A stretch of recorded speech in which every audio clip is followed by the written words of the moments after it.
Alors, oui, ben, bonsoir, merci d'être là. Et on a pris la belle habitude, la saine habitude, grâce aux valeureuses personnes de Bon CA, de commencer par les nouvelles. Parce que là, on le sait qu'à 9 heures, de toute façon, 9 heures moins 10, là, on commence à avoir le cerveau un petit peu en mijoteuse. Donc, c'est sûr que là, si on débute par les petites nouvelles, c'est sûr que vous êtes plus alerte et nous aussi d'ailleurs, hein, parce que c'est vendredi pour tout le monde.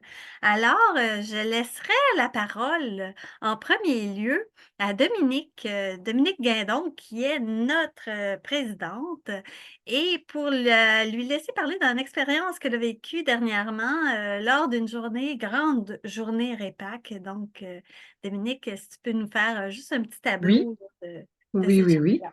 Fait que c'est ça, fait que lundi, ce lundi de cette semaine, le 11 mars, il y avait à l'école Soleil de l'Aube une rencontre REPAC qui avait lieu. Cette rencontre-là, c'était très intéressant parce que dès le départ, on avait comme une présentation avec deux artistes invités, euh, deux personnes invitées pour parler du jeu libre, actif et de la prise de risque chez l'enfant. Fait qu'on a eu quand même un bon 1 heure et demie d'explications sur comment prévenir sans contrer ou résorber les enfants dans leurs jeux, dans leurs approches. Il y a eu toutes des discussions aussi par rapport à euh, bon, là, j'y vais dans des simples images, là, mais est-ce qu'on laisse l'enfant monter par la glissade, même si dans la vie de tous les jours, dans toutes les écoles habituelles, on dit, ah, ça peut être dangereux, puis dans les règles, tu sais, la réglementation qui est envoyée à certains endroits. Fait que, tu sais, c'était les bienfaits et les coûts de plus en plus qu'on devient un peu plus aseptisé au niveau de nos approches vis-à-vis des enfants. Fait que là, c'était vraiment de réapprendre aux jeunes à dire, non, vivez de vos expériences, mais restons alertes visuellement parlant, puis observons les jeunes agir avant de faire ne faites pas ça, fait que pour qu'ils puissent trouver des solutions. Fait que là, il y avait plein d'approches qui étaient apportées, même dans les glissades pour éviter des troubles. Dire juste garder les jambes ouvertes si vous glissez, si un ami vous l'accrochez, ben au moins vous le recevez puis continuez à glisser avec. Ou, il y avait plein des petits stratèges pour dire apprenez plus à jouer puis vivre avec cette expérience-là plutôt que de s'empêcher, de se freiner. Là, je vous fais des images rapides, mais il parlait, c'est le principe du savon pour laver les mains. Il parlait d'une barre de savon. À l'époque, on lavait nos mains avec des savons, fait qu'on apprenait la dextérité de nos doigts, on pouvait jouer avec le savon qui glissait. De nos jours, on a fait, oh non, il faut arrêter de mettre des savons dans les écoles, on va mettre une pompe à savon pour que ça soit plus facile, puis que le savon ne se ramasse pas partout. Puis après ça, on a simplifié encore plus. Maintenant, c'est visuellement, tu as juste une petite lumière qui capte que tu as ta main en dessous de le savon, puis là, qui fait ton push de mousse. Puis là, ben, on disait, ben, il disait, ben là, on perd toute la dextérité qu'on apprenait. Euh, on enlève à l'enfant la possibilité de vivre ce plaisir, cette joie. Fait que, c'était toutes les situations étaient mises en étude, si on peut dire, et présentées pour dire comment, sans dire qu'il faut revenir absolument à la barre de savon, mais c'était juste pour laisser aller un peu le fait des fois qu'on va trop hyper protéger et surprotéger et qu'on devrait plus apprendre à dire, ben, vivons l'expérience, puis apprenons à jouer avec cette expérience-là ou à l'alimenter, ou qu'est-ce qu'on peut faire si on a un problème, même au niveau des conflits. Il y a eu une approche aussi, mais c'était vraiment de réapprendre au cerveau de jouer vis-à-vis plusieurs situations, puis de laisser l'enfant aussi jouer, puis pas de faire juste des 15 minutes de jeu, mais d'aller vraiment dans des 45 minutes pour que le cerveau, l'esprit, tout soit vraiment interpellé et pas de passer d'un à l'autre nécessairement, mais de laisser la place à la pensée, à l'évolution de l'enfant. Fait que, mais là, je vous fais le résumé de 1h30 en 5 minutes. Mais ça, c'est la première approche. Puis après ça, comme toute rencontre de REPAC, il y avait des ateliers d'offerts. Et là, ben, moi, je me suis plongée dans l'atelier de la francisation dans les écoles parce que la dernière rencontre du REPAC qu'on avait fait, c'était sur le multiculturalisme. Et à cette rencontre-là, on avait réalisé qu'on n'avait pas beaucoup de multiculturalisme dans les écoles, à l'exception des écoles qui étaient en francisation. Et pour bien faire, le Soleil de l'Aube est une école qui a la francisation qui est annexée à leur école.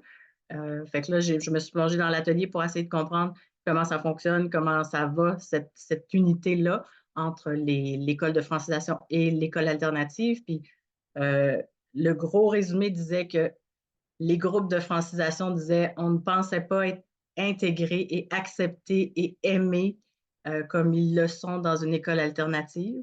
Ils se sentent comme une place. La façon de faire avec les jeunes est très proche de l'approche de francisation. Donc, il y avait vraiment une proximité qui se créait. Je ne cache pas du même coup qu'ils me disaient en même temps, il y a des défis parce que ça reste des personnes qui ne parlent pas français au départ, mais que l'intégration, il y en avait déjà des personnes qui voyaient qui pouvaient intégrer le milieu parce qu'avec le parcours qu'ils avaient fait, puis qui voyaient déjà le bénéfice d'être proche des jeunes du même âge, ou puis même la différence d'âge. Dans les groupes de francisation, souvent, il y a une différence d'âge, ce qu'on vit aussi à l'alternatif. Donc, il y avait vraiment des proximités qui se retrouvaient. Fait que c'était très positif, dans le fond, dans leur école, même si très exigeant. Et bien sûr, ça l'amène à un autre problème, c'est que là, bien sûr, ils sont bien aimés, tout va bien, mais on a de plus en plus d'immigration, on a de plus en plus de demandes, puis là, ils tombaient à avoir des manques d'espace dans les locaux. Fait que ça, c'était l'appel criant, était l'espace dans leur école. Comme toute école alternative, il nous manque tout le temps de l'espace dans les écoles. Mais ce sera le prochain sujet du REPAC. On pourra en reparler. Mais sinon, l'autre atelier, juste pour faire un bref survol, c'était la place de la culture au niveau de l'école alternative. Ils ont formé, eux, un projet de passeport culturel. Là, je vous montre juste, c'est un petit passeport qu'ils font, pas tout, mais ils s'assurent d'avoir au moins 3 ou 4 sorties par année, d'aller découvrir des théâtres, d'aller découvrir des musées. Il y a des endroits, c'est vraiment génial. Ils ont un musée très proche à pied qui peuvent y aller euh, pour découvrir les lieux. Puis ils ont même une connexion, ils peuvent rencontrer les artistes, ils s'organisent avec les musées pour rencontrer les artistes avant, pour parler de l'œuvre, puis après ça, ils vont voir les œuvres. Fait qu'il y a vraiment une ouverture qui est extraordinaire, qui est apportée aux enfants. Puis une connaissance aussi du monde parce que c'est différents artistes de différents endroits. Fait que ça, on voyait que c'était vraiment très fort. Et autant des impliqués à monter une pièce de théâtre, il y a plusieurs écoles, ben plusieurs, il y en avait au moins 3 qui étaient là en place qui disaient qu'ils laissent les jeunes monter leur propre pièce de théâtre aussi. Puis ça faisait vraiment des résultats hyper intéressants, même plus surprenants qu'ils pouvaient penser. Puis pour montrer aux jeunes avoir différents niveaux. Il y en avait qui c'était plus pour les costumes, décors, etc. Puis d'autres, c'était plus pour jouer le personnage. Fait qu'ils touchent un peu à toutes les facettes. Fait que c'est ça. Fait que la visite des musées, euh, même d'activités de danse, il y en avait beaucoup, c'était plus des activités de danse qui approchaient, mais qui avaient vraiment c'était vraiment un positif. Et même, il y en a une, là, je vous partage juste parce que je trouvais ça très intéressant, mais un peu plus dans le nord du Québec, je pense que c'était à Shawinigan d'ailleurs, ça se peut. Mais il y avait une parent qui faisait le suivi du tracé des loups blancs. Puis là, elle a pu, avec les enfants, faire le suivi avec l'équipe pour qu'ils voient c'était quoi le chemin que les loups prenaient au Québec lorsqu'ils traversaient. Fait il y a vraiment des différentes approches en approchant, bien sûr, avec les parents. C'est ça qui était fabuleux. C'était tout le temps des projets conjointement avec les parents qui embarquaient dans les différents projets d'art, mais ça l'apportait énormément. Puis le point négatif, je dirais, qui sortait de tout ce secteur, à part ceux-là qui pouvaient aller à pied au musée, c'était le transport. Fait que ça aussi, on en a déjà parlé, qu'on disait qu'il faudrait que ça devienne un thème, mais de transporter tout le monde pour quand on est loin, on va aller plus dans les musées ou quoi que ce soit, ben là, ça devient plus compliqué, même covoiturage, parce qu'il y a bien des places qui faisaient du covoiturage, mais pour d'autres, c'était pas possible à cause de plusieurs conditions, donc à remplir, puis des formulaires, puis tout ça. Fait que c'était une belle rencontre. Mais là, je vous fais un bref résumé du 11. Fait que les prochaines avis aux intéressés, il y a toujours des plein d'informations qu'on gagne dans ces journées de répac. Fait que voilà pour le résumé. Mais merci Dominique. Puis pour expliquer un peu la différence, nous, on est vraiment le réseau parents. Donc, nos vendredis, c'est vraiment des parents hein, qui sont là, généralement, qui font partie du réseau. On invite parfois là, des partenaires, là, des réseaux amis. Tandis que ces grandes journées-là de répac, c'est des journées souvent de semaine. et c'est organisé dans des écoles qui font partie du réseau. Et là, tout le monde est invité, donc tous les réseaux sont invités.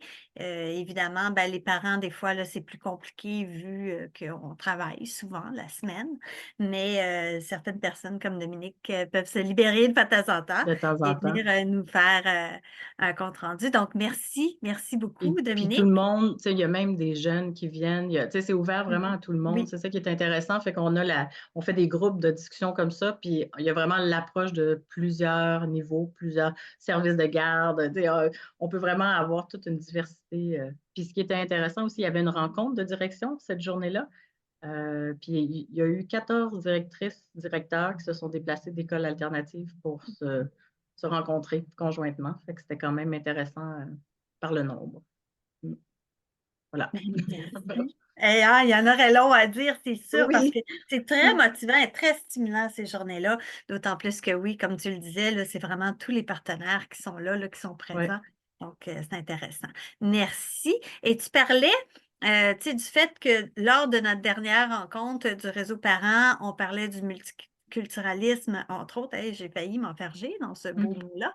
Et en fait, Charles va en faire une synthèse. Ça va être versé sur notre chaîne YouTube bientôt, hein, Charles? Donc, c'était quand même assez un travail de moine, là, parce Ouais. que comme on expliquait tout à l'heure, oui, c'est enregistré tout ça, mais Charles a le souci aussi de ne pas mettre personne en boîte, tu sais, d'avoir vraiment, là, c'est là, une belle synthèse de ce qui s'est dit, mais donc sans non plus là, que ça porte à préjudice à personne. Donc, c'est ça. Donc, il y a des coupures qui se font aussi. Puis, il y a une coupure aussi parce que c'est long aussi, des fois, là. Donc, voilà. C'est pour ça. Fait que Donc, merci, merci, Charles. Charles. Non seulement il nous accueille, mais c'est lui qui travaille doublement derrière. Alors, Mhm. merci pour toi. Et là, il y a David qui a une invitation spéciale à vous faire, particulièrement ce soir, mais pour bientôt. Oui, en fait, c'est pour le 11 mai prochain. Donc, pour ceux qui n'étaient pas là à la dernière rencontre, eh bien, le 11 mai prochain, c'est la prochaine rencontre du REPAC Parents. Par contre, cette fois-ci, ben, ça ne se fera pas sur Zoom, ça va être en personne. Et donc, vous êtes tous et toutes donc, eh bien, invités à Saint-Mathieu-du-Parc, donc à l'école alternative La Tortue des Bois. Euh, Quelques petites choses, peut-être en rafale, mais en gros, ben, autre que si tu voulais peut-être en parler, Geneviève, là, pour ce qu'on sait à date, mais qu'est-ce qui va se passer, mais Ben oui, donc David va être notre hôte là-bas à Saint-Mathieu-du-Parc. C'est un samedi, c'est une journée familiale. Donc, vous amenez vos enfants, conjoints, grand-maman si elle veut. Donc, vous amenez tout le monde que vous voulez lors de cette journée-là. C'est une journée qui est festive en même temps, mais qui est rassembleuse, mais qui a aussi des ateliers de présenter. Donc, il y a deux sujets qui vous interpellait particulièrement lors de notre Assemblée générale parce que vous savez que tous les sujets qui sont débattus, que ce soit les vendredis ou lors de ces journées spéciales-là, c'est des sujets qui vous interpellaient, que vous avez nommés comme importants. Et là, il y aurait donc l'école alternative comme lien communautaire dans la matinée. Donc, comment l'école peut être un lien communautaire et je crois que Tortue des Bois en est un bon exemple. Il y en a d'autres aussi, mais ils vont pouvoir nous parler de cette dimension-là et ça va être vraiment immersif. Et dans l'après-midi, ça va être, donc, on parlait tout à l'heure des partenaires.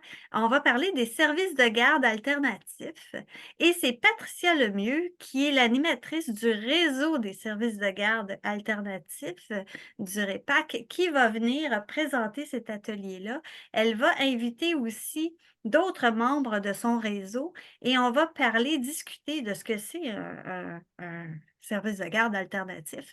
Donc, de voir un peu là, cette dimension-là. Évidemment, pour les enfants, pour les enfants ne seront pas laissés en compte. Il va y avoir des activités pour eux. Il va y avoir des choses à faire aussi pour les conjoints qui sont moins ou conjointes qui sont moins interpellés. Donc, il va y avoir des choses aussi pour eux. Mais c'est une journée là, vraiment complète pour prendre du temps ensemble, puis pour parler de choses là, qui nous interpellent.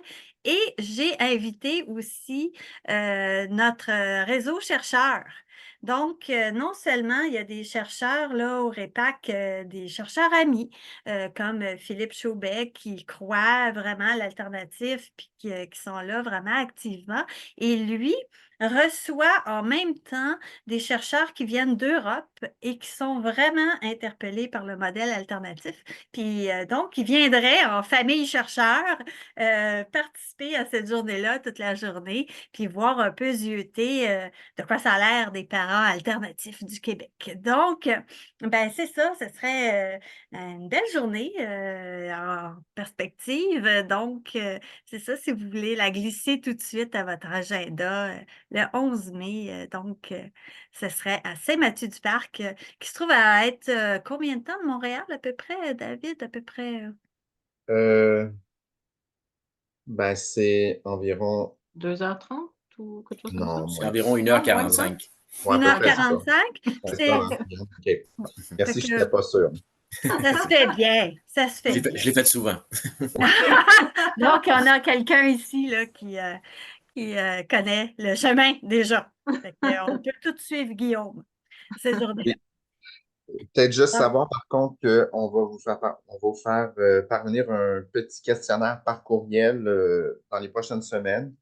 Dans le fond, ça va, mais en gros, c'est que ça va, mais tu sais, mais- en gros, c'est que ça va vous demander, exemple, mais tu sais, mais de faire mais des choix pour le dîner, tu sais, des choses comme ça.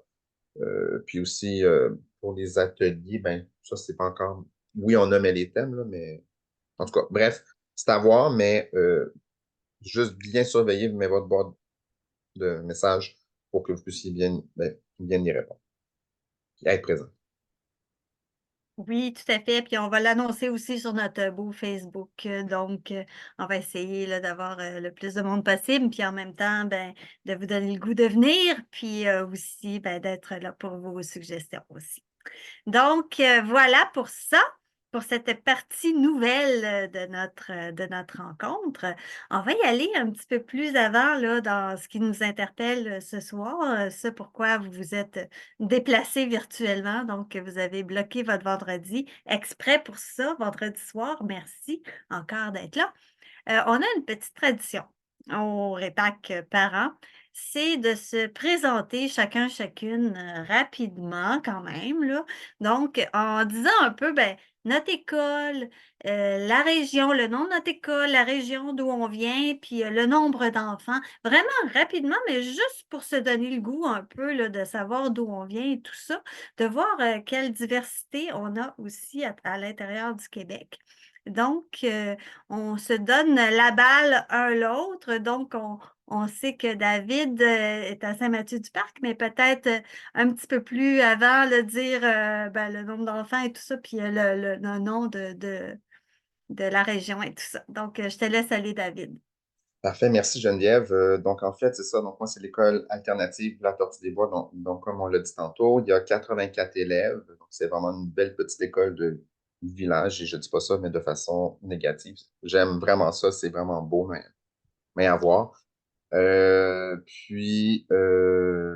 c'est ça. Donc, Saint-Mathieu-du-Parc, pour peut-être vous situer, c'est au nord, mais de Trois-Rivières, juste à côté, mais de Shawinigan, là, où il y avait toutes les usines et tout, il y a plusieurs années. Donc, voilà. Donc, c'est très, disons que c'est très, ben, pas campagne, c'est pas le bon mot, mais c'est très boisé, mais c'est vraiment, moi, ça me charme. Même si je vis pas là. Et tu as combien d'enfants qui vont à cette école-là, David? Ben, moi, j'en ai un deuxième qui va rentrer mois de septembre. On essaie de voir si on est capable d'avoir la maternelle 4 ans, mais c'est un gros travail parce que, entre autres, le manque d'espace. Hmm. C'est une petite école et bref, c'est ça. Donc, c'est un grand défi pour ça. Mais si c'est pas cette année, ça sera mais peut-être mais pour l'autre année d'après. Mais sinon, j'en aurais peut-être une troisième, tu sais, qui pourrait être en maternelle 4 ans. Fait que voilà. Ah! Mais ils vont tous y aller. Ça, Donc, quelqu'un, hein, de passionnés. Alors, je te laisse lancer la balle au bon à quelqu'un d'autre. Oui, ben, en fait, je vais lancer la balle à Guillaume, tiens. Oui, bonjour tout le monde. Moi aussi, je suis je suis de Saint-Mathieu-du-Parc, à l'école de la Tortue des Bois. J'ai une fille, Romane, qui est en première année. Et puis, moi, je suis un nouvel arrivant à Saint-Mathieu. Fait qu'on est ici depuis, en fait, à temps plein depuis le mois de septembre. Parce que justement, pendant 3 ans, on a fait l'aller-retour entre Montréal et Saint-Mathieu. Et puis, en fait, à Saint-Mathieu, c'est l'école de la Tortue des Bois est la seule école. Donc, par défaut, on s'inscrit à l'école alternative, tout simplement. Et fait que c'était pas un choix. En fait, c'est oui, un choix d'un sens, là, ça faisait notre affaire, mais c'était pas comme s'il y avait d'autres alternatives. Et puis, honnêtement, on était enchantés par l'école. C'est une formule extraordinaire. Comme disait David, justement, c'est une petite école, c'est une école de village. Et puis, pour rebondir un peu sur ce qui se disait au début, c'est vraiment une école qui favorise justement un certain lien communautaire entre tous les parents. Fait que ça permet de connaître beaucoup tout le monde, de pouvoir réseauter avec tout le monde. Fait que, à ce niveau-là, c'est vraiment extraordinaire pour nous, là. L'école est parfaite et le coin de pays aussi. Fait que nous, on s'est vraiment rapproché de la nature en déménageant ici. Puis on est enchantés par ça. Hey. Fait que moi, je lance la balle à Dominique. Tiens. En tout cas, bravo pour la promotion. Le 11 mai, on va Oui, être. hein? Ça donne vraiment envie d'y aller, ça, c'est sûr. Moi, je dirais même que c'est bucolique, potentiellement. Là. Ça doit être très beau. Oui, effectivement. Alors, moi, Dominique Guindon, je suis maman de. Je ne peux pas dire 2 enfants à l'alternative encore. J'en ai une qui va y aller dès l'année prochaine. Et moi, c'est au secondaire. Fait que c'est l'école L'Agora à Greenfield Park. Fait que je sais qu'il n'y a pas grande école secondaire alternative, mais c'est fort magique. C'est en plus une nouvelle école. Fait que nous autres ici, c'est bucolique à notre façon. Il y a un peu moins d'arbres, par contre, ça, je dois avouer, que dans votre secteur, mais c'est ça. C'est un très bel espace. Donc, voilà, pour moi, gros résumé rapide. Je passe le mot à, tiens, Dominique. Je te passe la balle. Bonsoir tout le monde. Moi, je suis un peu un touriste ici qui vient voir, vient zioter. Dans le fond, nous, on est une petite gang de parents qui veulent partir à une école alternative. Moi, j'étais rapide danseur en Abitibi-Ouest, fait que Saint-Mathieu, moi, j'ai regardé vite, vite, c'était à 9 heures de chez nous, là. Fait que je pense pas venir. Ce sont une quinzaine de parents. On est au tout début du processus. Il y a Manon Doré du REPAC qui est venue en fin de semaine dernière nous jaser ça. Puis, en tout cas, on est vraiment primés. C'est elle qui nous a parlé de la soirée de ce soir. Puis c'est une des questions qu'on avait de ça se fait-tu choisir des profs, des directions? Fait que c'est pour ça que je suis là ce soir. Merci à toi. Merci. Puis je passe Alors, ça, je vais passer à Marie-Annick, tiens. Salut. Moi, je suis Mariannick. J'ai 3 enfants à l'école alternative de Sainte-Adèle, qui est l'école alternative d'Expédition. C'est une relativement récente école. C'est sa 5e année d'existence. Fait que, en fait, pour vrai, on a eu tellement d'écueils avec la pandémie, un déménagement de local, etc., qu'on se considère encore en rodage, vraiment. On débute à peine à avoir une stabilité de personnel. On a eu beaucoup, beaucoup, beaucoup d'enjeux de changement de direction à notre école. On est à notre 5e direction en 5 ans. Alors, on est très, très, très intéressés à l'enjeu de ce soir. Je passe la balle à Eliane. Bonjour, moi c'est Eliane. J'ai 2 enfants à l'alternative. Vous avez vu mon plus jeune tantôt me faire des câlins. Il a 6 ans, il est à la maternelle et j'ai son grand frère qui a 8 ans, il est en 2e année. Nous, on est de l'école 4 saisons sur la rive sud de Montréal et je suis moi-même aussi ancienne élève de l'alternative. Je suis allée à 4 saisons toute mon primaire et à l'Agora au secondaire. merci, Eliane. Est-ce que tu veux lancer la balle au bon à quelqu'un? Oui, à Caroline. Bonsoir tout le monde, mon nom c'est Caroline. Je vis dans la région des Laurentides. Mes enfants vont à l'école alternative L'Envol du Colibri à La Chute. Donc, c'est dans le centre de service scolaire de la Rivière-du-Nord, qui est juste en bas, dans le fond. C'est pas très loin de Sainte-Adèle, finalement. Nous, on n'est pas une école, on est un programme. Et j'ai 4 enfants. Donc là, ma plus grande, qui a 11 ans, s'en va au secondaire l'année prochaine. C'est la fin de son parcours à l'alternatif. Mon petit dernier rentre en maternelle l'année prochaine à l'alternatif. Donc, j'en ai un en ce moment qui est en première, l'année prochaine va être en 2, puis j'ai un autre garçon qui est en 4e, qui s'en va en 5e. Sinon, nous, on va vivre un déménagement pour la prochaine rentrée scolaire.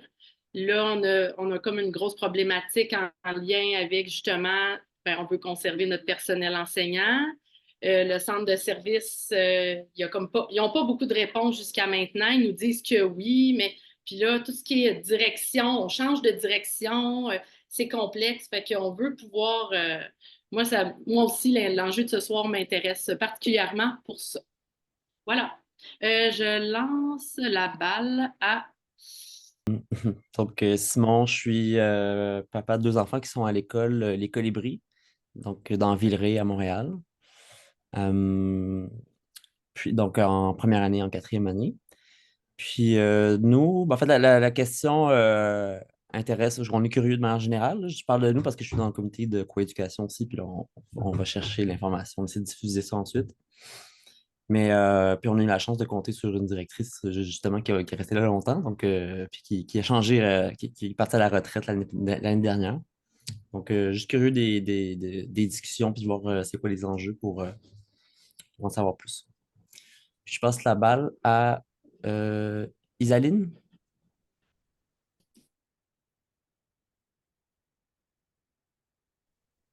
Bonjour. Oui. Oui, je suis Aline. J'ai une fille de 11 ans en 5e année à l'école alternative. Voyons, le nom m'échappe, c'est complètement absurde. En plein plateau Mont-Royal, là, c'est drôle. J'ai juste le. Parce que c'est ça, on est comme une école, puis, mais on est une sous-école. On est considéré comme un pavillon de l'école au pied de la montagne. Dans le fond, l'école Saint-Jean-Baptiste. C'est l'école Arc-en-Ciel, le nom, là. Ah, Ça m'est OK. revenu, là.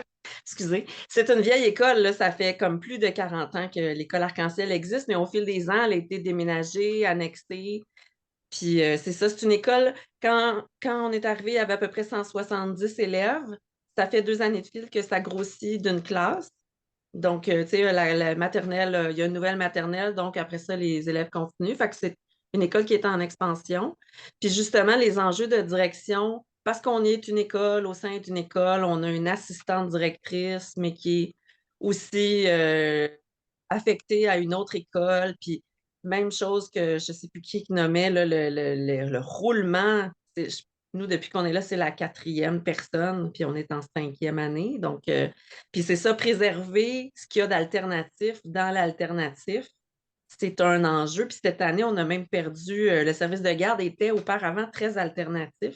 Puis là, c'est comme si le ménage a été fait par la nouvelle technicienne et on s'est fait dire par la direction qu'il n'y avait aucune responsabilité de nous fournir un service de garde alternatif. Fait qu'on a comme, ça s'est dissolu sous nos yeux, là, ce qu'il y avait d'alternatif au sein de l'école alternative, là.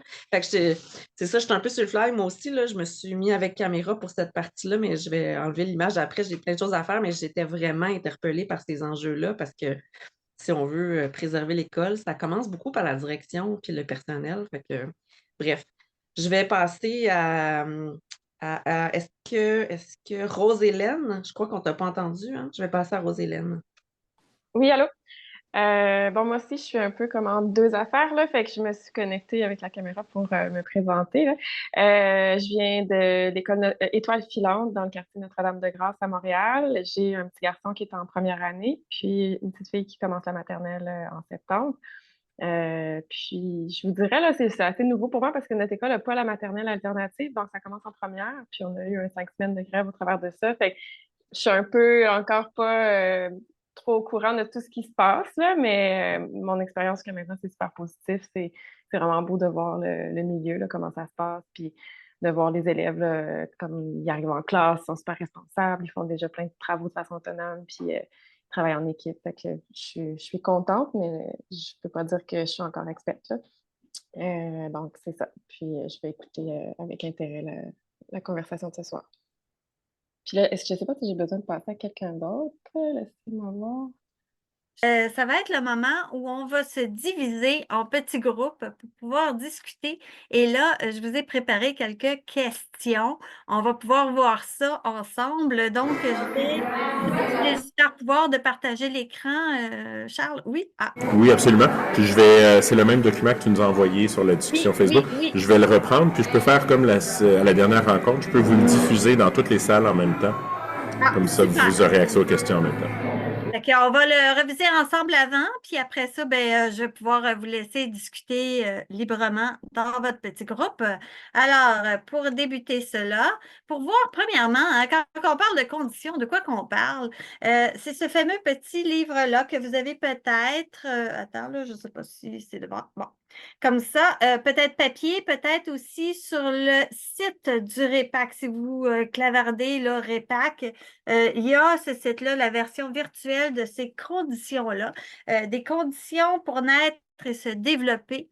Donc, c'est sûr que on a plusieurs conditions que vous connaissez sûrement, comme le multi-âge, le fait d'avoir aussi là, des familles qui adhèrent au modèle et tout ça. Donc, mettons que c'est des conditions pour que ça aille bien dans une école alternative d'une façon générale. Et là, il y a la condition 13, qui est un droit de regard sur la sélection de la direction et du personnel enseignant. Donc, en bref, qu'est-ce que ça dit? Nous considérons que l'école publique alternative doit obtenir de son centre de services et de son syndicat local le droit de participer à la sélection de son personnel dans le but de s'assurer que celui-ci adhère aux valeurs et aux pratiques de l'école.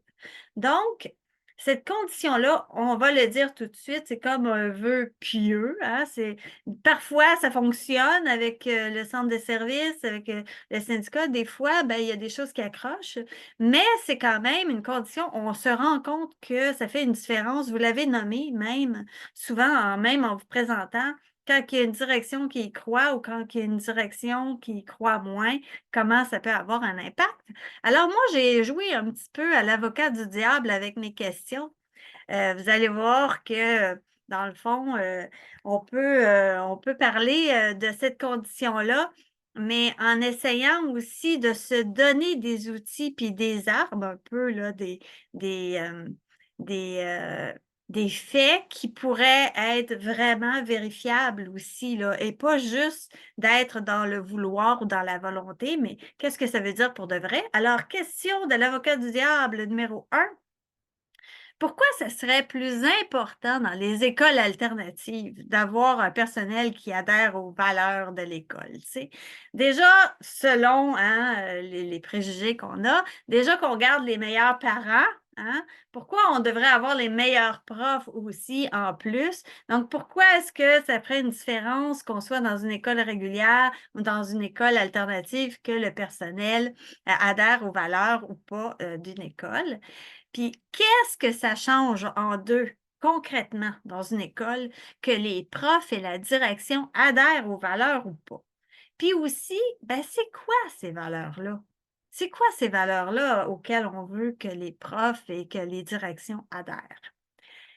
Quel serait le profil attendu d'un enseignant ou d'une direction alternative? Alors, à quoi ça pourrait bien ressembler si vous aviez à faire, souvent on a cet exercice-là à faire au CE, hein, de dire, là, la direction, nous, on voudrait qu'elle soit de telle façon. Alors, ce serait quoi le profil d'un enseignant d'une direction? Et quelle stratégie aussi on pourrait adopter pour déjouer, si on veut, le système, parce qu'on sait que c'est un système qui est lourd, hein, il y a des syndicats et tout ça. Donc, comment faire en sorte de, tu sais, que quelqu'un qui veut juste venir à l'école enseigner parce que ça se fait en 5 minutes à pied, pourrait quand même, tu sais, se retrouver déclassée, même si elle a plus d'ancienneté que quelqu'un qui a vraiment la volonté de venir y travailler. Donc, on va pouvoir parler de ça ensemble. Donc, c'est ça que Charles va pouvoir partager dans chacun de nos groupes. Évidemment, ça va mettre la table. Peut-être que vous allez avoir des sous-questions par rapport à ça. Vous allez avoir aussi des choses qui vont se développer au fur et à mesure que vous allez parler de ces points-là. Mais c'était pour vous laisser un petit peu, là, dans le fond, de dresser la table un peu pour débuter les discussions. Et là, il est 19h43 présentement, actuellement. Alors, on pourrait se donner jusqu'à 20h30 pour pouvoir discuter de ça. Ça nous donnerait quand même un bon temps là, d'échange. Et à 20h30, ce serait les remontées. Donc, je sais que vous êtes curieux, curieuse de savoir si vous n'êtes pas en train de louper quelque chose qui serait intéressant dans une autre équipe. Donc, en faisant les remontées, bien, ça va vous donner une idée de ce qui s'est discuté aussi dans les autres équipes, puis avoir un tableau d'ensemble là, de ce qui s'est dit. Donc, voilà ce que je vous propose pour ce soir. Puis en même temps, ça va nous aider, je crois, à avoir un petit peu plus de certitude face à c'est quoi l'identité d'une école alternative même, tu sais. Puis c'est pourquoi qu'il faudrait la protéger ou la préserver par rapport à un autre ou pas, ou tu sais, est-ce que c'est pas toutes les écoles qui devraient être comme ça? On ne sait pas. Donc, j'ai bien hâte de voir vos conclusions là-dessus. Là, je sais que Charles, présentement, a l'air zen, mais doit pédaler par en dessous comme un canard et pour pouvoir nous acheminer chacun dans des groupes distincts. Donc, je vous souhaite de bons échanges. Alors, bonsoir tout le monde. Tout le monde est revenu sain et sauf grâce à Charles. Merci d'avoir assuré ce suivi-là aussi, de nous rapailler. Je ne sais pas si vous vivez des deuils dans vos équipes, vous aviez encore des choses à dire, à discuter, puis on vous a un petit peu coupé, bousculé. Donc, c'est toujours, il paraît que c'est toujours une bonne chose, ça, d'être un petit peu là, de pas avoir tout couvert, ça permet de vouloir en garder plus pour la prochaine fois aussi. Donc, je ne sais pas si vous avez eu des beaux échanges. Moi, j'étais vraiment comblée avec mon groupe numéro 2, mais ça m'indique qu'il y avait sûrement un groupe numéro 1 avant. Donc, je ne sais pas si vous vous êtes donné un porte-parole ou quelqu'un là, qui pourrait faire On a là, trouvé un quelqu'un. petit... oui, c'est ça, c'était toi, Ça, Dominique? ça va être moi qui va essayer de faire le résumé de Bon, ben on t'écoute pour ta synthèse. Donc, première équipe. oui. Ben nous, on était dans l'équipe numéro 1, il y avait comme deux profils, je dirais. Il y avait le profil de la dégradation lorsqu'on ne choisit pas les directions, lorsqu'on ne choisit pas en tout cas qu'on n'annonce pas que c'est une école alternative puis qu'on se ramasse avec des directions. Le changement et le roulement de direction fait vraiment une dégradation, malheureusement, qu'on constatait dans les écoles alternatives. Donc, même si c'est une école que ça fait 40 ans qu'elle est là et qu'elle existe, après 40 ans d'existence, elle peut mourir à petit feu si elle n'est pas aidée pour garder cette direction-là puis cette tangente-là. Parce que c'est vraiment par petit feu, je dirais, parce qu'à force, à chaque changement de direction, il y a un élément de plus qui est amené, qui est enlevé, puis c'est triste parce qu'il y en avait des détails qui étaient comme les comités. Les comités d'enfants qui pouvaient être enlevés. Fait que, tu sais, par petit peu, tu te dis, tu perds ta vocation alternative, tu sais. Puis on s'entend que c'est pas facile de partir des écoles alternatives. Fait que c'est triste de savoir si ça, par un autre bout, que ça s'éteigne tranquillement. Fait que c'est clair qu'on est à la conclusion que c'était vital de garder un droit de regard et de comment qu'on pouvait atteindre ce droit de regard-là. Ça, c'était la grande question. Une des découvertes, parce qu'il y avait justement avec une autre école, il y avait la possibilité, il y avait eu une compréhension que possiblement en passant par le CE, qu'il y avait peut-être une connexion qu'on pouvait faire par là pour essayer d'aller faire un jugement, ou même on se disait, est-ce que c'est possible disons, créer un répertoire ou des conditions, tu sais, on a les conditions du REPAC, mais d'avoir les conditions aussi qui seraient affichés ou mentionnés, quels sont les besoins nécessaires avant que le CE prenne la décision finale de la sélection de la direction pour essayer d'aider au niveau des professeurs et direction pour vraiment essayer de garder le cap sur l'alternatif. Puis là, on se disait aussi qu'est-ce qui est important. Dans le fond, ça, c'était une piste de sortie. On s'est posé aussi la question, principalement, on se disait, c'est sûr que l'école alternative, c'est comme un gros courant, puis on va à contre-courant de tout ce qui se fait. Donc, c'est important que tout le monde qui va à contre-courant, on doit pagayer tout dans le même sens, on peut dire, si on veut se rendre. C'est sûr que dès qu'on a une pagaie qui part, ben, dès que tu en enlèves d'autres, ça devient plus difficile de continuer dans le même sens. Fait que cette image-là nous revenait souvent. Dans les valeurs importantes qu'on se disait à avoir, c'était d'adhérer au projet éducatif. Ça, c'était vital. Il faudrait que les gens comprennent ou voient le projet éducatif avant d'accepter les conditions ou d'être impliqué dans une école, parce que si ça va à contre-courant de l'idée de base, ben là, ça tire dans le pied, dans le fond, plutôt que... On avait, une petite note, on n'a pas trouvé le terme idéal, mais on se disait, on serait prêt à prendre les pires profils des directions ou peu importe, d'aller chercher des rebelles ou d'aller chercher des gens qui sont prêts à bouger les façons de faire, parce que le but, c'est de ne pas rester dans nos standards. On comprenait en même temps que les directions sont éduquées pour devenir directeurs, faire de la gestion. C'est des gestionnaires. Puis là, quand ils tombent à l'alternative, ben là, ils doivent vivre avec une armée de parents, si on peut dire, et ils doivent collaborer avec des enfants. Et fait que c'est une approche qui est complètement différente de juste être gestionnaire. L'école alternative est une ouverture sur beaucoup plus large comme spectre que la gestion, mais est nécessaire, on s'entend, la gestion. Fait que là, c'est ça, on ne trouvait pas le profil idéal, mais on se disait, on est prêt à vivre avec on ne veut pas nécessairement ceux qui sont les plus conformistes. Puis c'est ça, le troisième, c'était on veut des gens qui sont prêts à partager les responsabilités.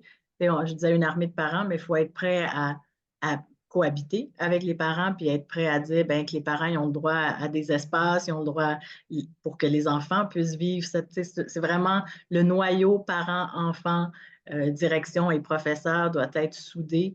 Fait que c'est sûr que s'il y a des gens, des partenaires qui ne font plus, qui ne prennent pas place, ben là, c'est sûr que c'est là que ça s'effrite, l'idée de l'alternatif.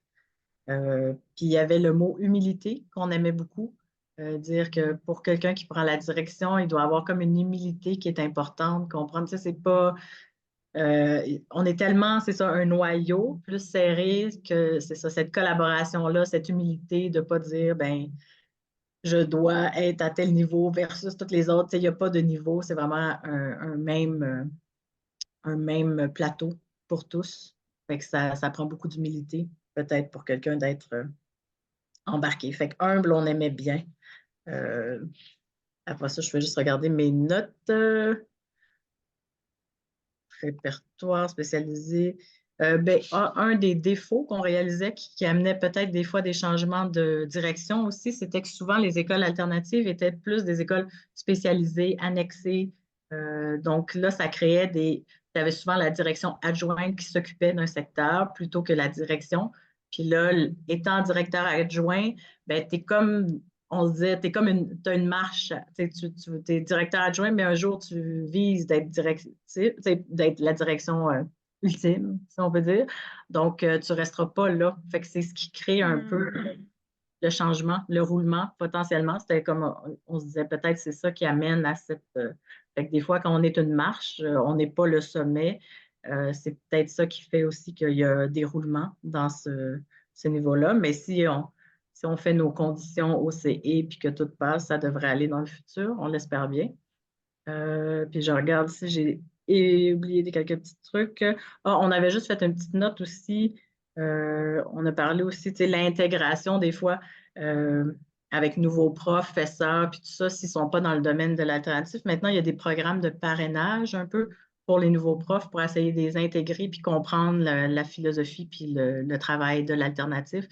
Fait que d'intégrer les professeurs, fait qu'il y a cette solution-là aussi pour essayer d'aider à garder l'esprit alternatif. Mais parce que dès qu'il y a des nouveaux profs, s'ils ne sont pas intégrés ou impliqués dans la façon de faire, bien encore là, comme quand on change de direction, bien, il peut en avoir un petit peu moins de comité, un petit peu moins d'implication parentale, un petit peu moins. Puis c'est la fin de toutes les un petit peu moins qui fait que finalement, on est revenu aux traditionnelles façons d'enseigner. Est-ce que j'ai oublié quelque chose? Équipe numéro 1. Ça fait le tour? Parfait. Fait que je passe le bon à l'équipe numéro 2. Qui était notre représentant, qui était Guillaume. Alors, merci à toi, Dominique. Je laisse la parole à Guillaume. Moi, est-ce que je peux avoir accès aux questions? Oui. J'ai noté différentes choses, mais j'ai pas noté les questions. Fait que j'ai différentes réponses puis choses qu'on a nommées en vrac, là. Mais Attends juste une seconde, je vais les copier dedans pour le bénéfice de tout le monde aussi. OK, ben oui, ils sont là. Hey, On les Charles, voit. c'est trop Charles. rapide. C'est super. Ben, je vois la question numéro 2, qu'est-ce que ça change que les profs et la direction adhèrent aux valeurs ou pas? Ben, il est ressorti dans nos discussions que c'est capital, que le personnel enseignant adhère vraiment aux valeurs de l'école alternative. Il y avait d'ailleurs Caroline qui parlait à quel point dans leur école, ils se trouvent à cohabiter avec une école régulière, de ce que je comprenais. Et puis, on voyait avec son témoignage que vraiment, il y a beaucoup d'envie ou peut-être d'incompréhension de la part du régulier quand ils vont regarder les activités ou la façon dont fonctionne l'alternatif. Ça crée beaucoup de friction. En contrepartie, moi, je prenais mon exemple où on est une école complètement isolée d'une école régulière. Et puis, c'est beaucoup plus fluide. Fait qu'il n'y a pas du tout cet enjeu-là de comparaison ou de. Fait que ça passe beaucoup plus facilement. Puis, l'intégration est vraiment facile. Et puis, je dirais que. En tout cas, selon mon expérience, c'est vraiment les profs qui font l'école alternative. Fait que moi, de ce que je peux voir avec la Tortue des Bois, vraiment tout ce qui est mis en place, tout ce qui est poussé, qui est mis de l'avant, vient vraiment des enseignants. Et puis à la Tortue des Bois, les parents sont vraiment intégrés. Ça se passe de façon très, très fluide. Fait qu'on peut rentrer dans l'école facilement et puis s'intégrer facilement. Je pense que c'est vraiment la clé qui fait que les parents se sentent impliqués, que les enseignants se sentent supportés et puis qu'ils peuvent constamment demander de l'aide sans que ça soit difficile ou que ça fasse un clash. On avait noté comme qualité pour les enseignants dans l'alternatif d'avoir vraiment une ouverture à la coéducation et d'être très engagés. Et puis, j'ai beaucoup aimé l'intervention de Geneviève qui parlait au niveau de l'affichage des postes pour recruter dans l'alternatif, de finalement mettre les standards ou de bien afficher le défi que ça représente d'enseigner dans l'alternatif pour être sûr que finalement, les gens qui cherchent un poste conventionnel postulent tout simplement pas sur ces tâches-là en alternatif. C'est seulement comme une stratégie pour un peu décourager les gens qui ne conviennent pas au poste, qui n'ont pas l'engagement ou qui ont peur du défi que représente l'alternatif. Puis moi, j'ajouterais, ça c'est un peu un commentaire personnel, on n'a pas discuté de ça dans notre groupe, mais moi, de ce que je voyais, il devrait peut-être y avoir encore un effort davantage de la part de l'alternatif pour vendre le projet, autant aux directions, aux syndicats, qu'aux parents qui auraient peut-être tendance à envoyer leurs enfants au régulier, là, de bien vendre l'éducation alternative. Je pense que ça fait peur à beaucoup de gens. C'est probablement un irritant pour beaucoup de monde. Ou en tout cas un irritant entre le régulier et l'alternatif. Mais quand on l'a connu, en tout cas pour moi par défaut, c'est facile et c'est merveilleux. Je ne sais pas si j'ai oublié quelque chose équipe 2. Je ne sais pas s'il y a des gens qui ont quelque chose à rajouter. C'est ce que j'ai retenu à peu près de nos conversations. Alors, ça va pour ça. Hey, merci. Merci, Guillaume. Mission accomplie. Hein? Qui s'est dit volontaire tout de suite. Il a dit oui. Merci à toi. Alors, qui était donc dans l'équipe 3?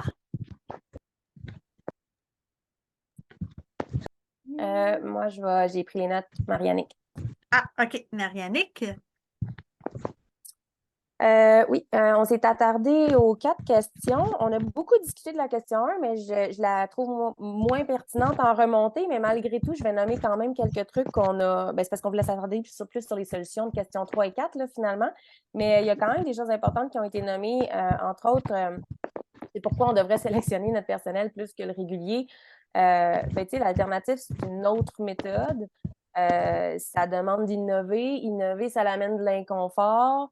Fait que si tu n'as pas envie d'y adhérer, puis que tu prends ça en fin de carrière pour t'asseoir un petit peu sur ton confort, ce ne sera pas facile. Ce ne sera pas facile, tu n'auras pas de plaisir, tant comme direction que comme enseignant.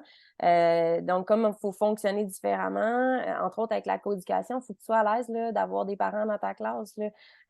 Il y a quelqu'un qui vient de mentionner qu'il faudrait, c'est ça, bien afficher le défi, quelle alternative. Ben, moi, j'ajouterais le défi, mais juste le projet en soi, c'est quoi? Parce que c'est vraiment pas tous les enseignants qui sont à l'aise d'avoir des parents dans leur classe. Puis c'est quand même, ça va arriver souvent à l'alternative. Ça demande aussi de créer des leçons. La majorité des écoles alternatives travaillent avec peu ou pas de cahiers. Ça prend un enseignant qui a envie de créer son matériel parce que moi, j'enseigne aussi en passant. C'est largement plus de travail créer des leçons. C'est pas un petit peu plus de travail, c'est beaucoup. Fait que c'est sûr qu'il faut, c'est ça, je pense que, pourquoi c'est la sélection du personnel? Ben parce qu'il faut le faire en toute connaissance de cause, finalement. Sinon, il n'y a personne qui va être gagnant là-dedans. Puis voilà, on parlait de la sélection des directions aussi. Puis il y a quelqu'un qui a parlé que les écoles, des fois, peuvent mourir à petit feu très facilement. Puis notre groupe est d'accord avec ça. Puis particulièrement, le changement des directions peut faire en sorte, en fait, rend le milieu alternatif à risque. C'est comme si on est toujours fragilisé, là. On est toujours à la merci de l'adhésion ou du vouloir de la direction. Quelqu'un parlait d'avoir des directions rebelles tantôt. On n'a pas utilisé ce mot-là, nous, mais on a parlé d'avoir quelqu'un qui serait capable de se défendre et qui est à l'aise d'être le mouton noir de son centre de service tout le temps, parce que ça reste que c'est un projet différent. Puis tout ce qui va être décidé ou discuté dans les comités comme du centre de service, ça ne va jamais être la même chose pour toi. Il va toujours falloir que tu lèves ta main comme direction pour dire « ouais, mais chez nous, ça ne s'appliquera pas, mais chez nous, je pense que ça, il faudrait que ça se passe autrement. Nous, ça ne correspond pas à... » Fait que ça peut être lourd pour quelqu'un que la personnalité est peut-être plus conformiste, parce que vous avez parlé de rebelles, pas conformistes et tout, mais reste que notre groupe a relevé ça aussi. Quand tu es une direction d'école alternative, ça se peut que tu aies à monter au front à plusieurs reprises, pas forcément pour combattre, mais juste pour défendre ton projet puis l'asseoir comme il faut. Fait que ça prend une personnalité qui va avec l'emploi, finalement. Puis, qu'est-ce que ça l'entraîne de ne pas adhérer aux valeurs? Un grand risque pour l'école de se dégrader, finalement. Vous utilisez le mot dégradation, l'équipe 1 tantôt. C'est un peu ça. Pas d'adhésion de l'équipe école, ça glisse tranquillement, doucement vers du régulier à petit feu avec plein de petites actions qui semblent anodines, qui passent inaperçues, qui finalement enlèvent la saveur de l'école. On a adressé un petit peu une liste de ce serait quoi le profil des enseignants et directions souhaités. Au niveau des enseignants, on a soulevé les valeurs sociales au sens large, là, mais valeurs sociales, ouverture, flexibilité. Flexibilité, tu vas avoir des parents dans ta classe, on veut que ce soit des fois impromptu, que ce soit fluide, que ce soit... fait que c'est l'ouverture, la flexibilité, les valeurs sociales. Adhérer à l'apprentissage libre, adhérer à l'apprentissage différent, innovant. dans les directions, ben, on avait envie de dire on pourrait-tu te mettre, s'il te plaît, un questionnaire de colles-tu aux valeurs de notre école et adhères-tu au projet éducatif? On a parlé du projet éducatif, nous aussi, tu sais. Ceci dit, le projet éducatif, selon les directions, là, il doit être déposé cette année. Là. Il y a plusieurs écoles alternatives qui n'ont peut-être même pas eu la chance de mettre leur saveur alternative dans le projet éducatif parce que ce ne sont pas toutes les directions alternatives qui y croient. Puis c'est très facile de faire un projet éducatif juste selon les règles du ministère sans, encore une fois, avoir le petit côté rebelle et dire non, moi, je vais mettre ma saveur alternative dans le projet éducatif. Fait que, il y a probablement quelques écoles alternatives du réseau cette année qui se retrouvent à déposer un projet éducatif qui n'a même pas la saveur alternative et qui a peut-être même pas été fait en cogestion avec un groupe de parents. Mais oui, donc peut-être plus le référentiel de l'école ou les valeurs initiales des parents fondateurs des écoles, mais des fois, il y a des choses, tu sais, même le projet éducatif, à mon sens, n'est pas garant de défendre les valeurs de l'alternative en fonction de qui l'a fait dans l'école. Puis oui, c'est pour les directions. Pour nous, tantôt, quelqu'un parlait du noyau parents, enfants, profs soudés. Là. Ben, nous autres aussi, on a nommé le triangle parents, enseignants, élèves. Faut une direction qui voit ce triangle-là comme vraiment une collaboration essentielle. Faut y croire parce qu'il y a de la cogestion. Fait que ce ne sera même pas juste en coéducation dans les classes, on veut de la cogestion aussi. Donc, il faut être à l'aise d'avoir une armée de parents, tantôt que quelqu'un a nommé. Il faut être à l'aise d'avoir des parents qui vont soumettre des idées aussi. Puis oui, ça demande de l'humilité. Puis humilité, j'aimais votre mot tantôt, équipe numéro 1, parce que ça demande aussi quelqu'un qui va se former. Moi, j'ai ajouté un peu dans mon équipe, nous, on a soulevé que, il y a des équipes écoles qui participent pas au REPAC école, qui n'ont même pas l'humilité d'aller voir ce qui se fait ailleurs puis d'apprendre des autres. Puis, ça se peut là, que tu aies super envie d'enseigner à l'alternatif, que tu postules au bassin, que tu arrives là, que tu as toute la bonne volonté du monde, mais que tu as besoin de t'éduquer puis de te former puis d'être sensibilisé à ce qui se passe ailleurs pour apprendre puis imbiber comme une éponge tout ce qui se passe ailleurs un petit peu. Oui, voilà, ça collait pour notre profil. Puis à la question 4, les vraies solutions, on n'en a pas tant. Mais on parlait de ce qui s'est fait dans. En fait, David soulevait le besoin, visiblement, d'avoir un genre de lobby de parents, puis de continuer quand même de revendiquer ça, puis se faire entendre, parce que oui, c'est ça, il faudrait comme un effort marketing d'aller comme expliquer quand même les enjeux auprès des instances, directions, syndicats et autres. Puis peut-être qu'il y a besoin d'un certain mouvement parent à cet égard-là. On parlait aussi, bien sûr, de bien afficher le défi qu'est l'alternative au bassin. Ben oui, ça demande, c'est ça, un certain marketing de l'école, de ce qu'est la culture, de ce qu'on est, mais de ce qu'on n'est pas comme école aussi, pour vraiment que les gens qui postulent aient le plus possible l'heure juste avant de postuler. Mais si ce n'est pas possible dans certains centres de services, il y a aussi l'option de faire une espèce de filtre post-bassin. Je le mentionne parce que ça s'est fait. Moi, il y a 2 directions. On a une directrice qui a fait ça, faire comme OK, le bassin vient de se terminer, tu as pris mon poste, je t'appelle tout de suite, puis je te fais un topo là, de voici ce qu'est notre école, tout. Il est encore le temps peut-être de, si tu veux te retirer, là, il est peut-être encore le temps. Fait que vous, à défaut des fois de pouvoir présélectionner, il y a aussi comme une direction qui est volontaire puis qui est engagée, mais qui n'a pas le contrôle sur sa sélection de personnel, pourrait aussi prendre la peine d'appeler tout de suite après puis de dire, ben voici qui on est, tu veux-tu venir visiter, tu veux-tu venir, t'es-tu sûr, là, finalement?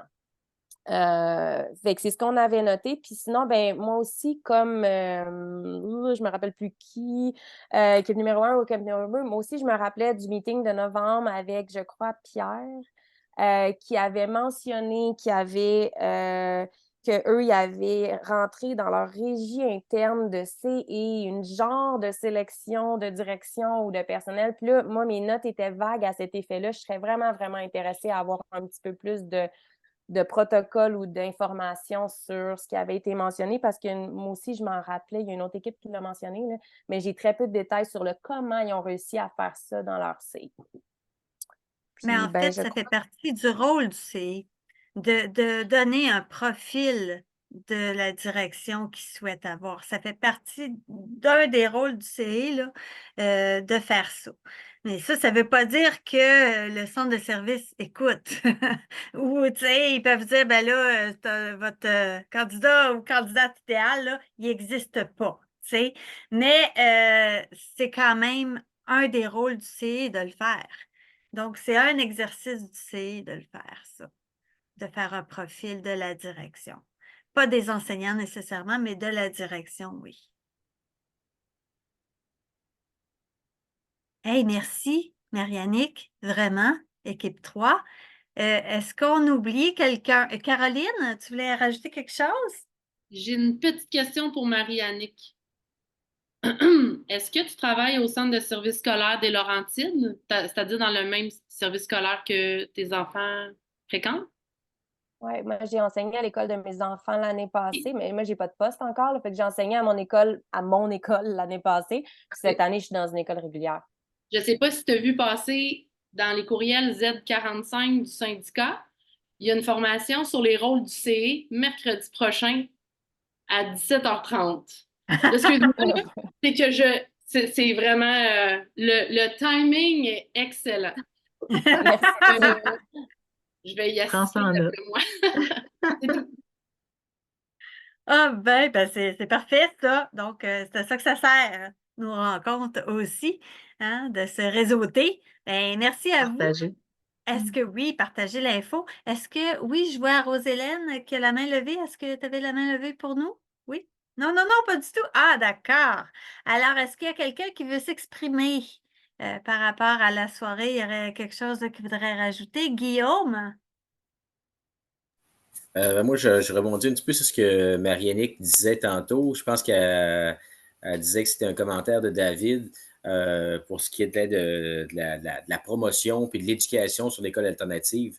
Je pense que tous les parents d'enfants qui sont dans les écoles alternatives sont probablement les meilleurs ambassadeurs justement pour vendre l'école alternative. Puis j'abonde vraiment dans ce sens-là, là, que les parents s'organisent au maximum pour être en quelque sorte un lobby qui va vendre l'école alternative. Moi, je sais qu'autour de moi, tous les autres parents à qui j'ai l'occasion d'en parler, j'ai l'impression que les yeux leur brillent à toutes les fois que je leur vends l'école alternative de ma fille. Puis, fait que j'ai comme l'impression que les parents sont probablement les meilleurs ambassadeurs pour ce mouvement-là. Ben oui, C'est mon j'abonde dans ton commentaire. sens. Je pense que je voyais beaucoup de gens aussi hocher la tête. Puis le fait de vivre l'école aussi, hein, avec nos enfants, de pouvoir entrer déjà dans l'école, je pense que c'est quelque chose qui fait qu'on peut rayonner aussi, puis on peut en parler, puis diffuser aussi, là, d'autant plus. Hein? Oui, Dominique? Oui, je voulais juste dire un truc justement que ça relie un peu tout ça, qu'on se disait qui était intéressant de l'alternatif, c'est la communauté qu'on crée avec l'alternatif. Puis que quand il y a certains membres ou certaines parties qui partent, ben c'est cette communauté-là qu'on perd finalement. Fait que fait que c'est ça. C'est important de le garder. Ben oui, hein? Quel beau sujet, le lien communautaire qu'on va aborder justement le 11 mai pour ne pas faire une grosse plug sur notre prochaine activité en terminant. Donc, j'espère que vous avez été comblés par cette soirée-là, que vous êtes venus chercher un petit peu de quelque chose, que vous repartez quand même avec quelque chose de bon. J'en doute pas non plus. Donc, je vous remercie d'avoir été là. Merci à Charles pour son travail, son travail acharné tout au long de la soirée, hein, qui a assuré qu'on puisse parler puis qu'on puisse échanger ensemble. Merci à toi et merci à tout le monde pour être là ce soir, pour participer aux échanges, pour pouvoir en parler. Oui, ben une des façons de pouvoir justement diffuser l'information, c'est notre chaîne YouTube, hein, ça va être versé sur YouTube. Ça, du moment qu'il va y avoir les capsules de prêtes, vous allez pouvoir aussi les partager, ce dont on a parlé ce soir aussi, vous alimenter à ça aussi, puis pouvoir aller porter ce projet-là plus loin aussi, tu sais, de voir la validité de cette condition-là qui n'est pas une petite condition, hein. Même si on a moins de prise dessus, on a vu l'impact que ça pouvait avoir. Donc, je remercie encore, puis je vous souhaite une belle fin de semaine. Le printemps s'annonce quand même, je ne sais pas en Abitibi, là, ça j'avoue. Peut-être pas, hein? Peut-être pas tant. Il doit y avoir bien de la neige encore. Mais c'est ça. En tout cas, de Profitez-en. notre côté, on espère au printemps encore. Oui, Mm. Dominique, est-ce que tu voulais ajouter quelque chose? J'ai juste dit de Dominique, profiter de la neige, c'est tout. J'ai dit, nous autres, on en perd de plus en plus, fait que ceux qui en ont, profitez-en. mais oui, tout à fait. Donc, on va se retrouver, nous, au printemps. Je pense que le 11 mai, oui, c'est encore le printemps. Donc, on va pouvoir être ensemble lors de cette journée-là. D'ici là, ben, je vous souhaite un bon début de printemps, puis aussi une belle fin de semaine. Merci encore. Puis, si jamais vous avez des questionnements, quoi que ce soit, n'hésitez pas à m'adresser là, un petit coucou. Puis, ça va me faire plaisir de vous répondre le plus vite possible.